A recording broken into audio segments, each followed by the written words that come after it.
Hello दोस्तों, स्वागत है आपका मेरे आज की इस नई वीडियो के साथ। आज की नई वीडियो काफ़ी दिनों बाद आपके सामने आ रही है और जैसा कि आप सभी को पता है कि मेरा एक ब्लॉगिंग चैनल है और ये ब्लॉगिंग चैनल जो है इसमें काफ़ी दिनों से इसमें ब्लॉग नहीं आ रहे हैं और काफ़ी लोग मुझे बोलते भी हैं कि दीदी आप ब्लॉग या फिर कुछ भी जिनका जो रिश्ता मेरे साथ में है कि आप ब्लॉग क्यों नहीं बना पा रहे हो या क्यों नहीं बना रहे हो। तो आज मैं उनको ये बताना चाहती हूँ, उनको मैं रीज़न बताना चाहती हूँ, उनको कारण बताना चाहती हूँ, क्योंकि जो ये कारण है ना इसने बड़ा दिमाग ख़राब कर दिया है आजकल। और ये कारण था मेरी पढ़ाई का। काफ़ी दिनों से जो है मैं अपनी पढ़ाई में लगी हुई थी और कुछ टाइम पहले जो है यहाँ पर एलटी के एग्ज़ाम आए थे, जिससे जो कि टीचिंग एग्ज़ाम होते हैं, और मैं जो है अपना एलटी की तैयारी कर रही थी।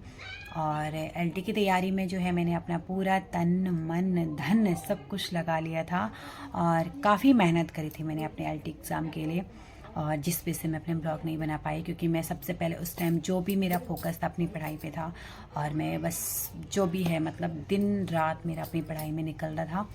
हमने जो है आयोग ने जो है जो कि इस पेपर को करवाता है यूकेपीएससी, तो काफ़ी जो है मतलब सिलेबस बहुत ही लेंथी सिलेबस दे रखा था। ऐसे तो यूकेपीएससी जो है लेक्चरर को करा, लेकिन यूके ट्रिपल एससी ने जो है एलटी के जो हमारा एग्ज़ाम था वो कराया था और सिलेबस बहुत ही लंबा था, बहुत ही लंबा। और इतना लंबा था कि उसको कवर करते करते जो है हमने ना दिन देखा ना रात देखा, पर कोई बात नहीं, हमने पूरा पेपर कवर किया, पूरी यूनिट कवर की और हमने अच्छे से तैयारी करी। हमने दिन रात नहीं देखा, धूप नहीं देखी, बारिश नहीं देखी, हमने अच्छे से तैयारी करी। ठीक है, हमने तैयारी करी, हम पेपर देने गए और जैसे हमने पेपर को खोला और हमने देखा कि जो हमने पढ़ा उसका एक भी क्वेश्चंस नहीं आया हुआ है।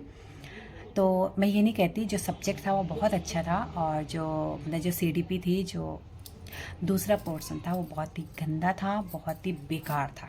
उसमें से अगर मैं देखूँ तो शायद एक या दो क्वेश्चंस कुछ जो उत्तराखंड का था और एक दो और थे जो उन्होंने दे रखे थे कुल मिला के जो हमारा सिलेबस था। बाद बाकी उन्होंने कोई भी सिलेबस का नहीं दे रखा था।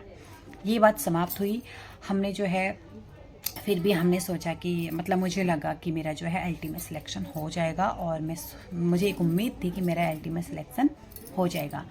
बट एलटी में सिलेक्शन तो तब होता है जब एलटी का रिज़ल्ट आता। सरकार जो है, आयोग जो है हमारा, वो एलटी का रिज़ल्ट निकालने के लिए तैयार ही नहीं है। अब ऐसी पता नहीं क्या दुश्मनी है आयोग को हम बेरोज़गारों से कि वो या तो पेपर नहीं करवाएगा या पेपर को डिले कर देगा या फिर फॉर्म को नहीं निकालेगा या फिर रिज़ल्ट नहीं देगा। पता नहीं ऐसा क्यों यहाँ उत्तराखंड में ऐसा होता है कि बाकी का ठीक है, टीचर से रिलेटेड मतलब कुछ भी टाइम पे नहीं होता है। टीचिंग का जो भी एग्ज़ाम होता है उसमें कुछ ना कुछ ये ड्रामा करते रहते हैं।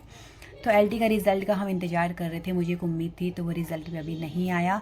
चलो वो तो हमने एक तरफ रख दिया, हम भूल गए थे। बहुत बड़ा सदमा लगा था, बहुत बड़ा सदमा लगा था, इतना बड़ा सदमा लगा था शायद मुझे उसको उभरने में 1 महीना लग गया कि मैंने इतनी मेहनत करी और हासिल पाई कुछ नहीं।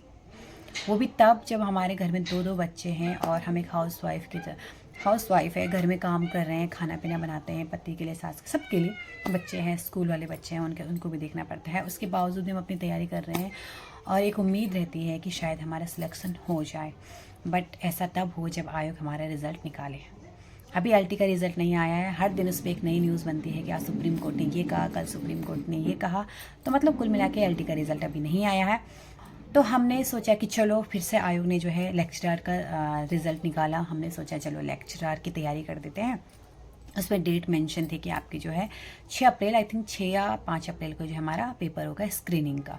स्क्रीनिंग में ऐसा होता है कि उसमें GS, reasoning, Uttarakhand maths, current affairs सब कुछ आता है, तो हम उसकी तैयारी कर रहे थे। मैंने अपना सिलेबस फॉर्म भरने से पहले ही डाउनलोड कर लिया था, प्रीवियस वाला जो पहले से था, क्योंकि कुछ भी चेंजिंग नहीं था। तो मैंने पहले से ही जो है अपना सिलेबस लेकर मैं अपनी तैयारी कर रही थी।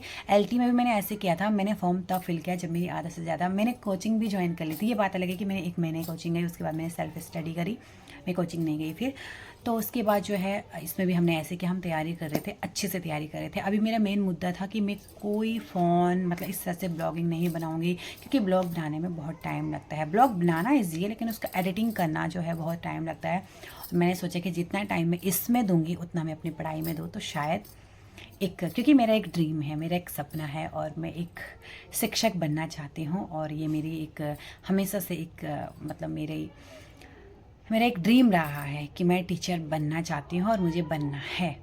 तो इसके बाद जो है हम लेक्चरर की तैयारी कर रहे थे, अच्छी खासी तैयारी हमारी चल रही थी। अब भी जो है कल ही एक नया नियम जारी होता है, एक नया मैसेज आयोग के द्वारा हमारे सामने आता है कि अब जो है स्क्रीनिंग नहीं होगी।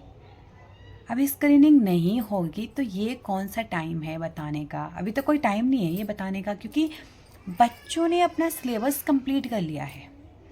बच्चे अपना रिवीजन की शुरुआत करें कि अब हमें रिवीजन करना है।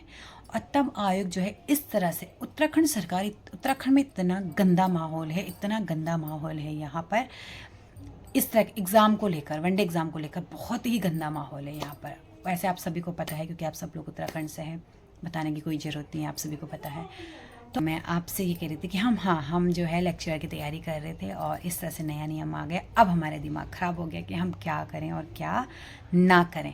तो आज मैंने सोचा क्यों ना आज जो मेरे सब्सक्राइबर है उनसे अपनी बातें शेयर कर लूँ और आपको बता दूँ कि मेरी लाइफ में क्या क्या चल रहा है। कुछ खास नहीं था, बस ये था एक रीज़न, बहुत बड़ा रीज़न कि मैं अपनी पढ़ाई में इतनी व्यस्त हो गई थी, इतना मतलब भले मैं फेसबुक वगैरह चलाती हूँ लेकिन उतना नहीं, ज़्यादा टाइम मैं अपनी पढ़ाई को भी दे रही थी और अभी भी दे रही थी। और अभी भी जो मैं है मतलब आज मैंने अपनी किताबें नहीं निकाली, कल तक मैं अपनी किताब, जब से ये मतलब मैसेज मिला है कि स्क्रीन नहीं होगी तब से मूड बिल्कुल ख़राब हो चुका है। अब आगे क्या होता है ये हमें भी नहीं पता। वैसे तो पेपर स्क्रीनिंग का तो होगा, क्योंकि सुप्रीम कोर्ट ने पहले ही कहा था कि अगर कोई भी नया नियम आता है तो वो फॉर्म को निकालने से पहले होना चाहिए। अगर आपका फॉर्म निकल चुका है और सारे बच्चों ने भर दिया है फॉर्म, उसको तैयारी करने में लग गए हैं, उसको निकले हुए 2-3 महीने, भरे हुए 2-3 महीने हो गए, उसके बाद आप नया नियम लेते हो तो ये ऐसा नहीं होगा। ऐसा सुप्रीम कोर्ट ने पहले ही कह दिया था, तो इसमें भी ऐसा नहीं होगा, मेरा आई थिंक ऐसा मानना है।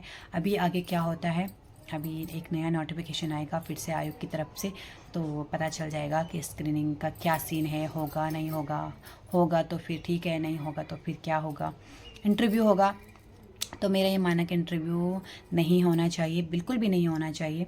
अगर कोई मेरी ये वीडियो इस तरह के लोग देखते हैं जो कि ये तैयारी कर रहे हैं, तो मैं उनसे ज़रूर पूछना चाहती हूँ कि आप लोग क्या चाहते हैं, आप लोग क्या इंटरव्यू चाहते हैं। क्योंकि मेरा तो ये मानना है कि इंटरव्यू नहीं होना चाहिए, बिल्कुल नहीं होना चाहिए इंटरव्यू। क्योंकि इंटरव्यू में मुझे लगता है कि वहाँ पर जो है फिर थोड़ा धांधली वाला सीन हो जाता है, तो शायद इंटरव्यू तो बिल्कुल नहीं होना चाहिए। स्क्रीनिंग का हो जाए, जैसे कि तैयारी चल रही है, सबकी चल रही है, सारे बच्चे अपनी तैयारी कर रहे हैं, और फिर मेंस का होगा। और जैसे कि आयोग ने कुछ रीज़न दिए थे कि स्क्रीनिंग का क्यों नहीं होगा, तो सारे ही बेकार रीज़न थे, सारे ही बेकार थे कि जो कुछ बच्चे जो है मतलब हमें अच्छा टीचर्स नहीं मिल पाता है। तो मेरा ये मानना है कि एक टीचर्स को सारा ही ज्ञान होना चाहिए, सब कुछ ही होना चाहिए, सब्जेक्ट के साथ उसको अपना ऑल ओवर मतलब उसके अंदर एक ज्ञान होना चाहिए, एक शिक्षक से ये उम्मीद की जाती है। तो आगे देखिए क्या होता है। तो अब मैं आपको अपडेट करूँगी और हो सकता है छोटे छोटे आपके सामने शॉर्ट ब्लॉग लेके आऊँ। और इसी के साथ जो है नया साल आने वाला है और सोचा था कि नए साल से और अच्छी से तैयारी करूँगी अपनी पढ़ाई को, और सब कुछ फिर से फेसबुक वगैरह इंस्टा वगैरह भी शायद डिलीट कर दूँ, ऐसा सोचा था। तो शायद ये भी अब मुश्किल ही लग रहा है, क्योंकि देखते हैं क्या होता है, आगे आपको बताऊंगी। और आपको एक नया ब्लॉग मिलेगा जल्दी ही, 1 तारीख को नए साल के दिन बहुत अच्छा ब्लॉग दूंगी नए साल के दिन। और उसके बाद शायद एक और नया ब्लॉग मिलेगा, जो कि अगर, क्योंकि अभी थोड़ा बनाऊंगी ब्लॉग, अब बीच में मुझे अच्छा लगता है, ब्लॉगिंग करना भी अच्छा लगता है, पढ़ना भी अच्छा लगता है, मुझे सारे काम करना अच्छा लगता है। मतलब हर एक काम में कुछ न कुछ सीखने को मिलता है। तो कोई भी काम जो है, देखो बुरे काम नहीं करने चाहिए, बाद बाकी जो ये ब्लॉगिंग बनाना है या फिर कुछ भी ऐसे काम, रील्स बनाना है, रील्स बनाना भी एक तरीका होता है रील्स बनाने का, तो बना सकते हैं, ऐसी कोई बात नहीं है। जो भी होगा आगे आपको अपडेट करूँगी। तो मिलती हूँ आपको फिर से एक नए ब्लॉग के साथ में, एक नई वीडियो के साथ में। आप सभी को राधे राधे।